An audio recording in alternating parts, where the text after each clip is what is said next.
Hi everyone, welcome back. It's Sammy. So I want to read you two comments from my last video before we get into the details. One of you told me under 10 days into this league, already sitting on over 300 divines and a real build. Another one of you told me campaigns done, builds online, made it to tier 15s, and it's 6 to 15 divines a day, maybe 30 on a good day. And in their own words, that's nowhere close to what the build guides they're following assume they already have. Same league, same patch, same game, completely opposite experiences. And normally I'd say, okay, one of these two is wrong.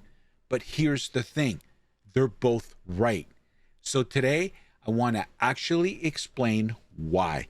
And I'm not just giving you my theory on it. I went and found GGG's own words on this, straight from the people who built this game, to answer the real question: is the gap something they actually want, or is it something they even know is a problem right now? Let's get to it. All right, let's actually widen this out first, because it's not just these two comments. This is happening at scale across this whole community right now. A lot of you have been telling me this is genuinely the best currency league POE2's ever had. More drops, better baseline, easier to get going than any patch before it. And I believe that. I've felt some of that myself in my own playthroughs. But at the exact same time, in the exact same comment sections, I've got people telling me they're grinding hours a night and still watching every currency piece feel too precious to actually use. Both of these are real.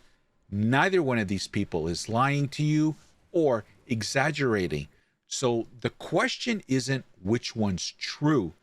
It's why can both of these be true at the same time, in the same league, on the same patch?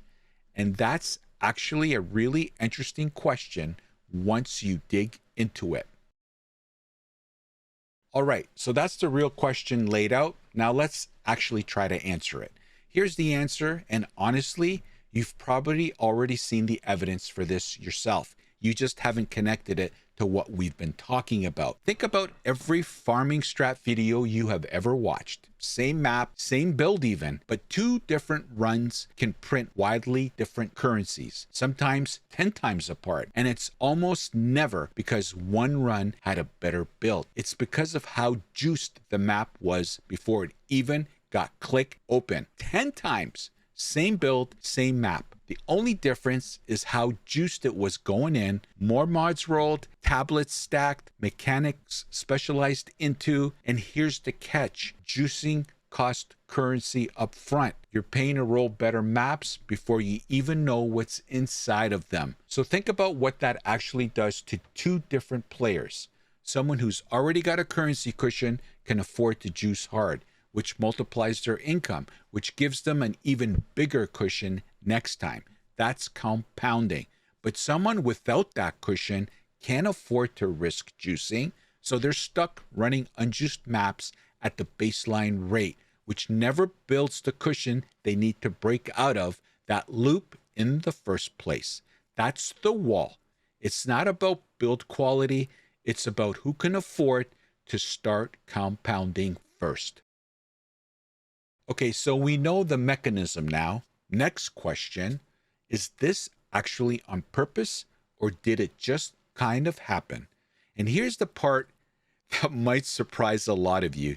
This isn't an accident. GGG actually told us in their own words that this is exactly how they want it to work. From the actual live reveal 0.5 Q&A for this patch, talking about the leech rework, Jonathan said this direct quote: "When things are too cheaply OP, that has to come down. If it costs you a lot, then yeah, you can be a god. If it didn't cost you very much, maybe that's something that we would consider nerfing." Read that again. Being a god is fine as long as it costs you something real to get there. That's not a throwaway line. That's a stated design pillar. GGG wants big power gated behind real investment. So the gap we're talking about isn't a bug slipping through. It's the system working exactly as intended. Whether that's the right call, we're going to get into that later. But first,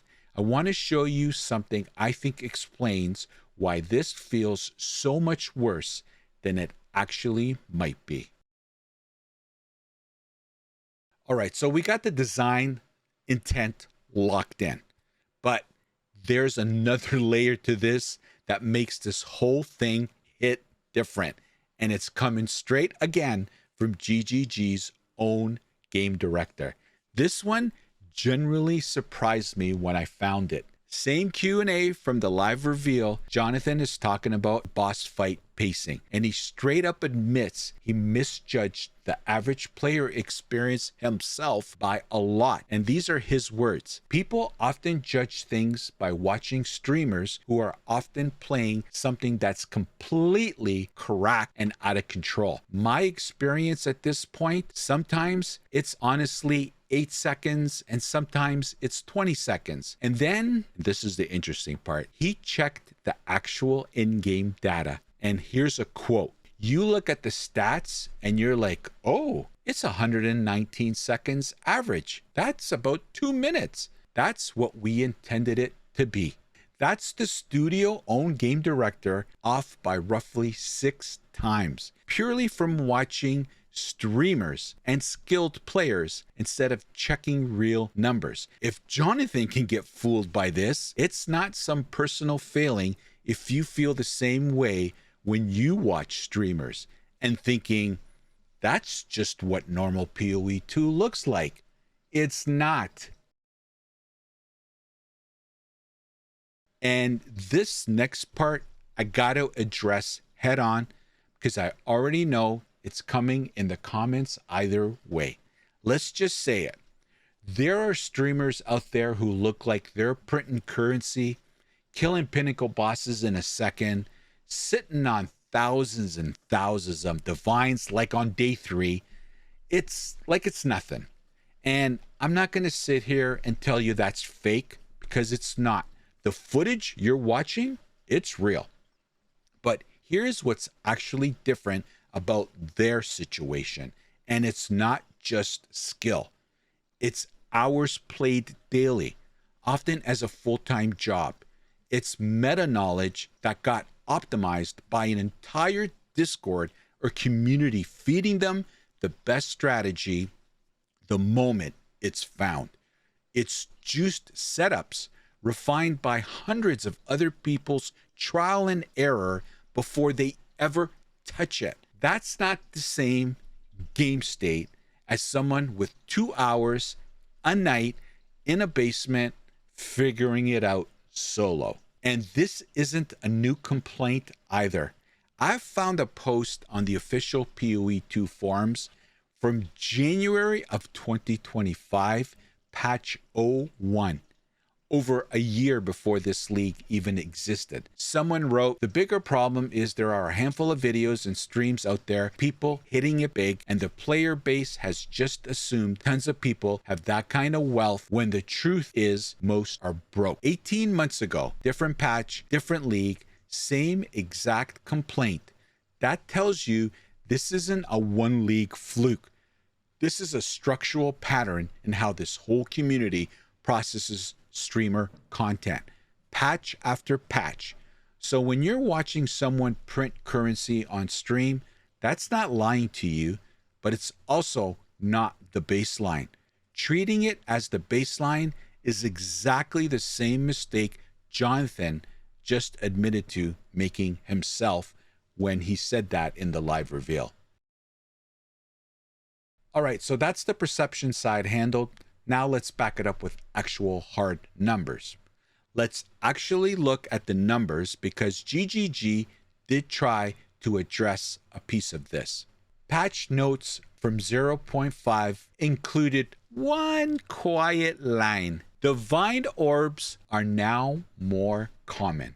This came up also on the Tavern Talk interview, and Jonathan explained exactly why they did it. And I quote, "It's not like they're dropping like candy or anything, but they are an amount more common that is such that it doesn't make them quite comparable anymore. Actual goal wasn't generosity, it was stopping players from directly comparing farming efficiency league to league using divine counts as their yardstick." So did it close the gap? Here's the real trade data. Software trade in 04, one divine cost about 116 exalted orbs across the whole completed league. Right now in 05, it's sitting at about 588 exalts. That's not a small move. That's roughly 3.5 times more exalt needed to buy the same one divine. Now, quick honesty check on this number, because I want to be straight with you. The 04 figure is a full settled league. 05 number is a live snapshot.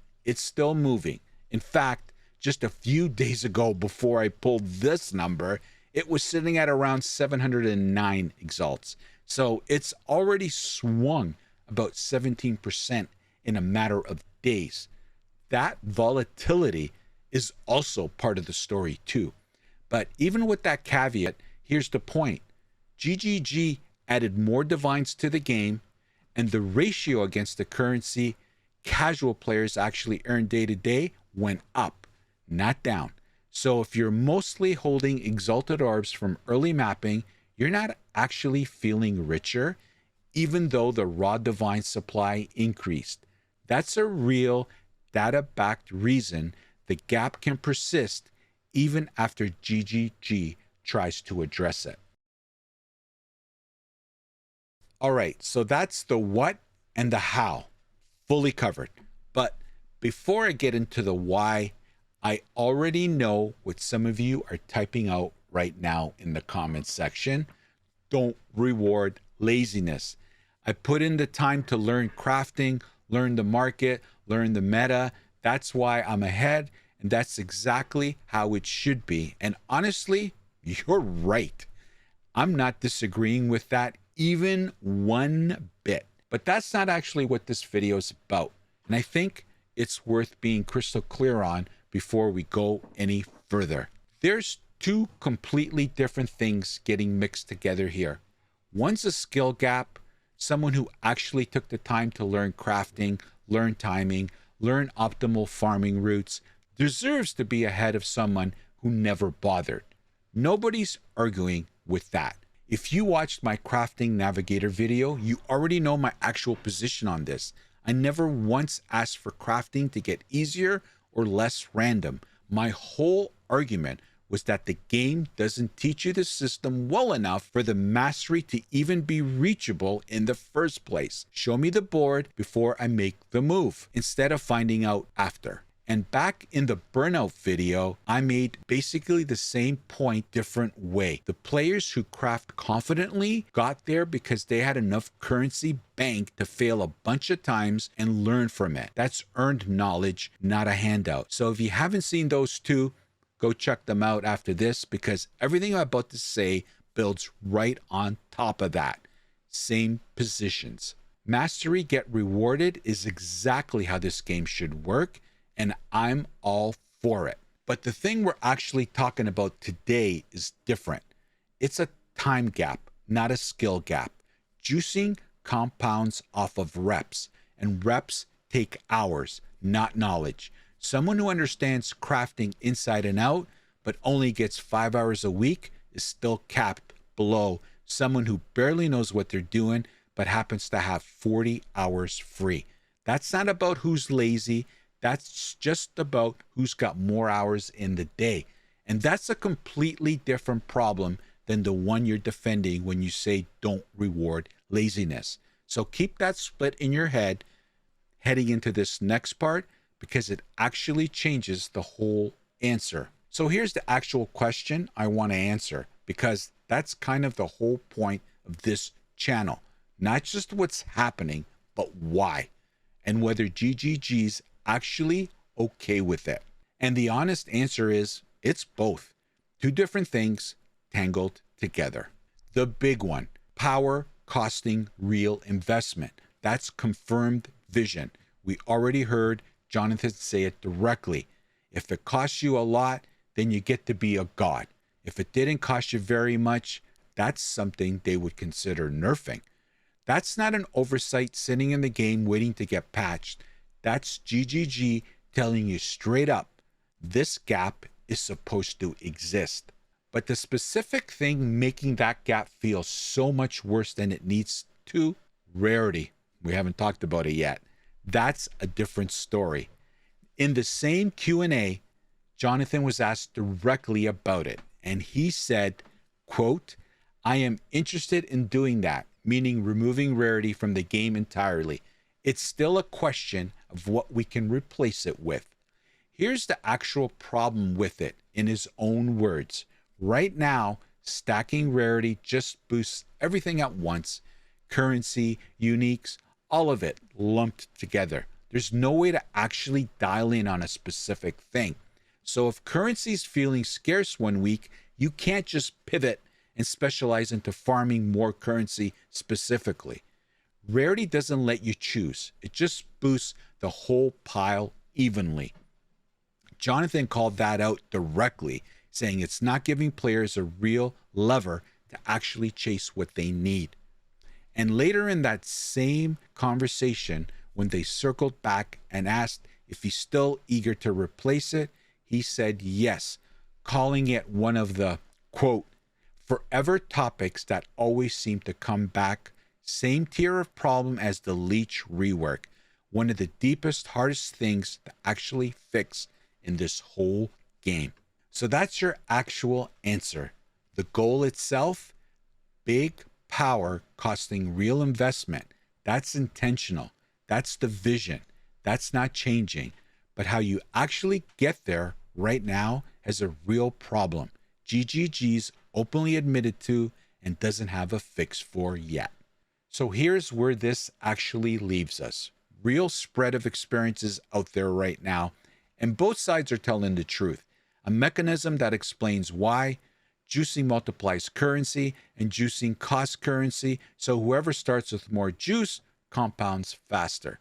GGG's own words, confirming a chunk of that gap is fully intentionally designed. GGG's own words also confirming a different chunk of it, rarity specifically, is something they know is a problem and are actively trying to solve. Just don't have the answer yet. And that leaves one real question hanging, worth thinking about heading up to 1.0. If GGG actually does pull rarity out of the game, does this wall get smaller, or does whatever replaces it just become the new gate everyone's arguing about next league? I don't think anyone actually knows yet, GGG included. But given everything we found putting together the Road to 1.0 video, campaign and endgame being the two things that have to be locked in before launch, it's worth asking whether something this fundamental to the economy needs solving before then too, or if it's the kind of thing that's allowed to ride until full release, still unresolved. So as usual, I want to know where you guys land. Does knowing all of this change how you feel about where you are right now in the game? Whether you're the one sitting on hundreds or thousands of divine, or the one that's still grinding only 5 to 10 a day. And like always, if there's something else going on in POE2 you want me to actually dig into, drop it in the comments section below. I read every single comment. All right, everybody, that'll do it for today. If you're new here, hit the sub button. Come catch me live on YouTube and Twitch every evening. All the links, as usual, are in the description. And I want to thank everyone for watching. I really do appreciate it. And I'll hope to see you on the next one. Thanks, everyone. Take care.